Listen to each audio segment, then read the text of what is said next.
Guys welcome back to my channel Seema blog हैन मलाई चाहिँ के कुरामा ब्लेम आइरहेको रहेछ भन्दाखेरि चाहिँ अस्ति त्यो अचार काण्ड आएको थियो हैन त्यो माया गुरुङ कन्ट्रोभर्सीको कुरा गर्दैछु हैन अनि त्यो अचार काण्ड आउने बेलामा चाहिँ मैले चाहिँ त्यो काण्ड आइरन्जेलसम्म चाहिँ मैले बोलेको थिएन किनभने मैले भ्याएको थिएन मैले बोलेको पनि थिएन मैले चाहिँ ह्या छोड्दिउँ किन बोल्ने जस्तो लागेको थियो तर पछि त्यो काण्ड सकिसकेपछि आई मिन अन्तिमतिर भइसकेपछि चाहिँ हैन म बोल्नुपर्छ भनेर मैले बोलेँ हैन अनि त्यो बोल्ने क्रममा चाहिँ काण्ड सकिसकेपछि चाहिँ त्यो आइमाईले चाहिँ के भनेर रहेछ भन्दाखेरि आफ्नो घरको अचार त के भन्छ अरे आफ्नो घरको गु त आफूलाई मनपर्छ भनेर के भने के समथिङ त्यस्तै के भनेकी थिएँ हैन अनि त्यो विषयमा चाहिँ मैले चाहिँ त्यो टाइटलमा चाहिँ अनि मैले भिडियो बनाएको थिएँ हैन त्यो आइमाईलाई त गु पनि मन पर्दो रहेछ भनेर हैन अनि त्यसमा चाहिँ अनि मैले चाहिँ त्यो भिडियो मैले के भन्छ अरे मलाई थाहा थिएन हैन त्यो आइमाईलाई गु मनपर्छ भनेर तर मैले चाहिँ नैना सिस्टरको भिडियो हेरेर चाहिँ हैन अनि त्यहाँबाट चाहिँ मैले चाहिँ उस गरेको थिएँ अनि मैले चाहिँ नैना सिस्टरको कुरा चाहिँ मलाई ठिक लागेर चाहिँ मैले त्यो आफ्नो भिडियोमा चाहिँ नैना सिस्टरले यस्तो भन्नुभएको थियो अनि त्यो कुरा चाहिँ मलाई एकदम ठिक लाग्यो भनेर मैले भनेको छु हैन अनि त्यो मेरो टाइटलमा चाहिँ त्यो आइमाईलाई गु मनपर्छ अरे भनेर भनेको कुरा चाहिँ मेरो भ्युवर्सहरूले चाहिँ मलाई के ब्लेम लगाइराख भन्दाखेरि चाहिँ मैले चाहिँ त्यो नैना सिस्टरलाई गाली गलौज गरेर टाइटल राखे जस्तै भएछ हैन पहिला सुरु त तपाईँ फुल भिडियो हेर्नुहोस् हैन काण्ड कसको आएको छ काण्ड कसको आएको छ त्यो काण्ड त नैना सिस्टरको काण्ड त होइन नि त हैन काण्ड कसको आएको छ त्यो काण्ड त त्यो अचार काण्ड आएको छ नि त त्यो अचार काण्ड आउने मान्छेको त्यो अर्को त्यो ब्लेम लगाउने मान्छेलाई मैले भनेको हो नि त त्यो शब्द त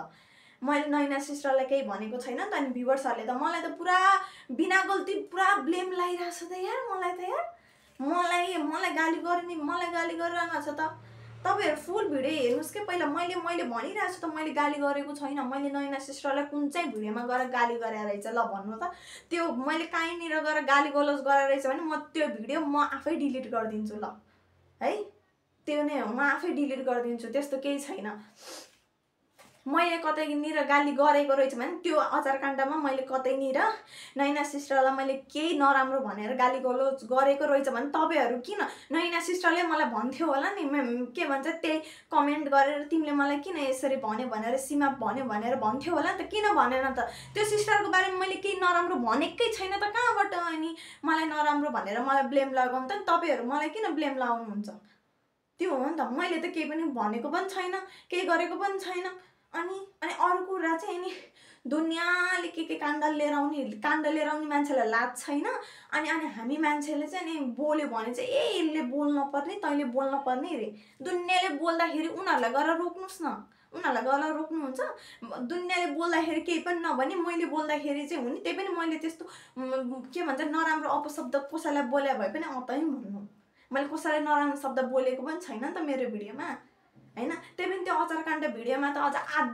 आधा काण्डको बारेमा बोलेको छु आधा त मेरै आफ्नै अचार अर्डर गरेको कुरा गरेको छु नि त त्यहाँनिर मैले के नराम्रो कुरा गरेको छु त नि तपाईँ कसैको भिडियो हेर्नुहुन्छ त उसले बोलेको कुरा तपाईले यो मान्छेले बोलेको कुरा मलाई ठिक लाग्यो भनेर भन्न पनि नपाउने हो त्यो मैले के नराम्रो भने रहेछ र है त्यही पनि मैले त्यो भिडियोमा त्यही पनि नैना सिस्टरले यसरी भन्नुभएको छ त्यो कुरा मलाई एकदम ठिक लाग्यो भनेर मैले भनेको के टाइटल त पुरा नैना सिस्टरलाई नै मैले त्यो आइमाईलाई गु मन पर्दो रहेछ भने जस्तै गरेर मलाई ब्लेम आयो त बिना गल्तीको ब्लेम नलाउनुस् के मलाई त्यो भन्छु यदि मैले त्यो सिस्टरलाई मैले केही भने रहेछ भने त्यो सिस्टरले मलाई आएर बकाइ त यहाँनिर के भन्छ कमेन्ट हान्नुहुन्थ्यो होला नि त यदि त्यो सिस्टरलाई मैले भनेको भए त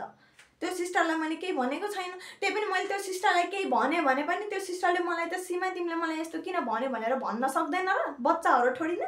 मैले त्यही पनि कहाँनिर गएर गाली गलौज गरेको छु र नैना सिस्टरलाई मैले कहाँनिर गएर गरेको छैन त्यही पनि अनि मैले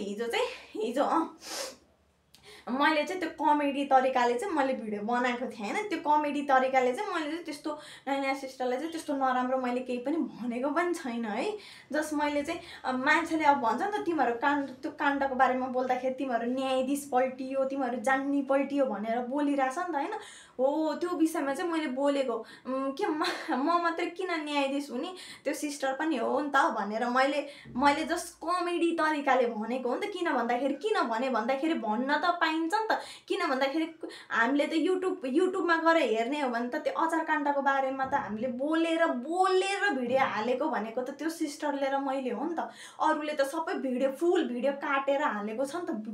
भिडियो क्लिप काटेर हालेको छ। कुनै मान्छेले बोलेर हालेको छैन नि त, कुनै मान्छेले बोलेर हालेको छैन नि त। कुनै मान्छेले बोलेर हालेको भए पो मैले यो मान्छेले पनि बोलेर हालेको थियो भनेर भन्थे होला नि त। अनि तर त्यो अचार काण्डको बारेमा बोलेर अलिकति क्लिप हालेर अलिकति बोलेको भनेको हामीले मात्रै बोलेको थियौँ नि त। त्यही भएर मैले जस्ट कमेडी तरिकाले मैले जस्ट त्यो भिडियो बनाएको, त्यहाँनिर मैले कसैलाई पनि गाली गलोज पनि गरेको छैन। यदि गाली गलोज गरे रहेछ भने नैना सिस्टरको भ्युवर्सहरूले